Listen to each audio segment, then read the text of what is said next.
കേരളത്തിലെ ട്രിപ്പ് കഴിഞ്ഞു. ഇനി ജപ്പാൻ ഒന്ന് കണ്ടിട്ട് വരാം. 2 മാസത്തിനുള്ളിൽ ഇത് 2ാം യാത്ര. ജൂൺ 14 തിരുവനന്തപുരം വിമാനത്താവളത്തിൽ ബ്രിട്ടീഷ് യുദ്ധവിമാനം F-35B തകരാറ് മൂലം അടിയന്തരമായി ലാൻഡിംഗ് നടത്തിയിരുന്നു. 2 മാസത്തിനിപ്പുറം വീണ്ടും ഒരു അടിയന്തര ലാൻഡിംഗ് നടത്തിയിരിക്കുകയാണ് UK റോയൽ എയർഫോഴ്സിന്റെ അമേരിക്കൻ നിർമ്മിത ആധുനിക യുദ്ധവിമാനമായ F-35. അന്നിറക്കിയത് തിരുവനന്തപുരം വിമാനത്താവളത്തിലെങ്കിൽ ഇന്ന് അതിനവസരം ലഭിച്ചത് ജപ്പാനിലെ Kagoshima airport. Japan, UK, America എന്നീ 3 രാജ്യങ്ങൾ സംയുക്തമായി ഓഗസ്റ്റ് 4 ആരംഭിച്ച ഡ്രില്ലിനിടെയാണ് യുദ്ധവിമാനത്തിന് തകരാർ സംഭവിക്കുന്നത്. സാങ്കേതിക തകരാറെന്നാണ് ഔദ്യോഗികമായി ലഭിക്കുന്ന വിവരം.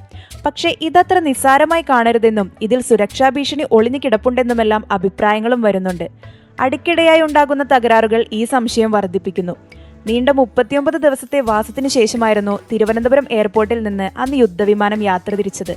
എന്നാൽ ജപ്പാനിലെ വാസം എത്ര നാൾ നീണ്ടു നിൽക്കുമെന്ന് കണ്ടു തന്നെ അറിയണം.